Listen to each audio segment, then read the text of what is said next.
So at this time, I'd like for us to receive Brother Yusha.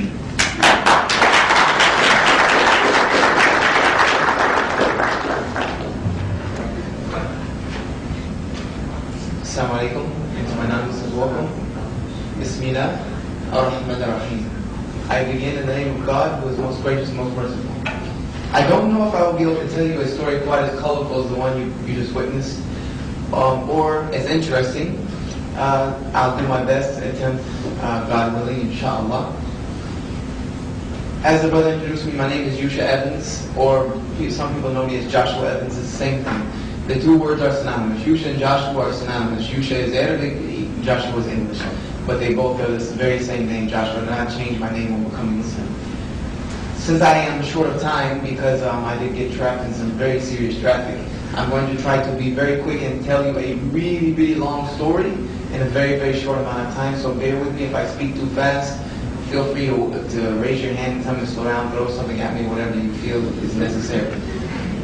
I was born and raised in Greenville, South Carolina in a very, very strict religious Methodist upbringing. I was raised by my grandparents who, as they say, old-fashioned.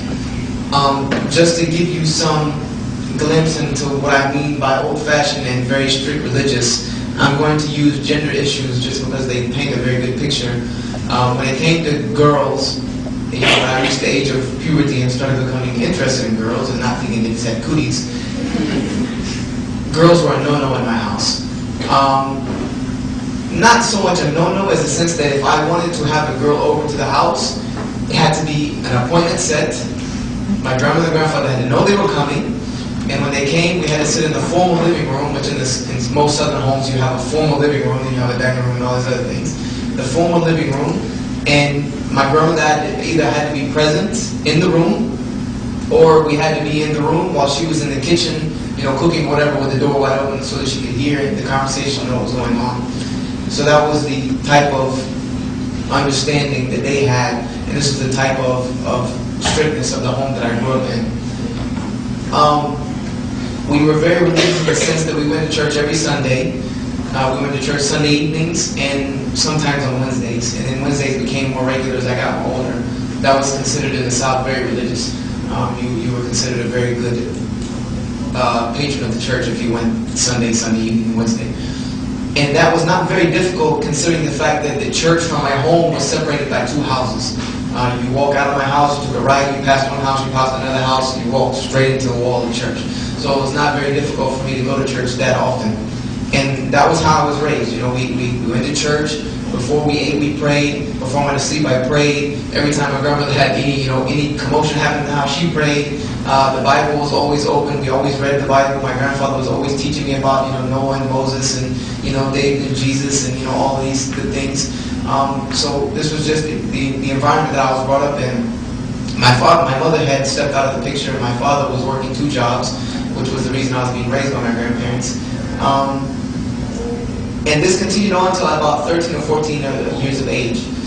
At about 13 or 14, I decided to start attending the youth services on Saturday evenings at my church. Youth services on Saturday evening were quite different from a normal Methodist Sunday service. Methodist services are very formal. You don't talk, you sit down, you listen to the service, you get up, you go outside of the church, and then you talk to each other, greet each other, and you go home. There's no shouting, there's no amen, go ahead brother, there's none of that in a Southern Methodist church. You just don't do that. You say something in a Methodist church, people look at you like, what is wrong with you? So, but Saturday evenings were quite different. They were held in the gym, and there was music, and there was games. We played basketball, we played all types of different games. And then we ate pizza, we ate, hamburgers or grilled out or whatever they did on Saturday evenings. And then at the end, the youth minister would give about a 30-minute sermon, on whatever the topic was that he decided to give it on. And the youth minister was a 19-year-old friend of mine. He wasn't really a friend of mine. He was someone that lived as I was walking to the church. He was the last house before you got to the church. So I had known him all my life growing up. And he graduated high school. I was a sophomore, he had graduated, so in my freshman year, he used to give me a ride to high school before I had gotten my license.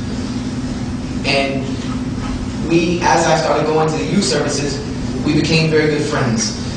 And he was attending a university in Greenville called Bob Jones University. Anybody familiar with the South and with Bible colleges, well, Bob Jones will ring a bell very much.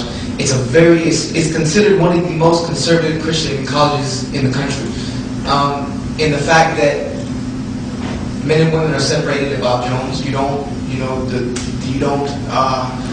walk holding hands on campus. The women have to have there's a dress code for women. They have to wear clothes that are not revealing. They have to wear shirts that come to the ankles, shirt sleeves that come to the ankles, skirts that come to the wrists, skirts that come to the ankles.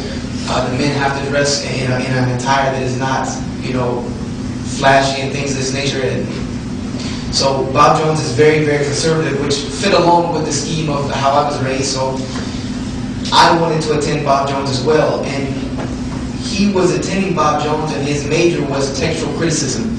Any of you here who might be a major of religion or anything of that nature might understand what textual criticism is. Textual criticism, to try to make a huge field very visible, it's a study that takes many manuscripts, any type of manuscript. When it comes to Christian textual criticism of the Bible, it takes manuscripts of the Bible, which we know just of the New Testament, there are hundreds and hundreds and hundreds and hundreds of thousands of copies of the New Testament. The book of Matthew might have 50, 60, 70, hundreds of thousands of copies, and none of these copies are exactly the same.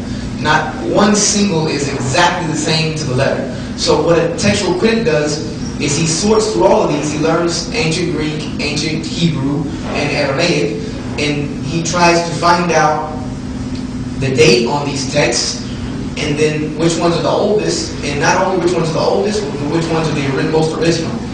And that what makes it so complex is that the oldest might not be the original, because the oldest might have been a copy that was copied from an altered text, and then that was copied and copied and copied and copied and copied. Or you might have the newer text, the newest one might have been copied directly from the original, so it might then in turn, even though it's the newer text, be the most original.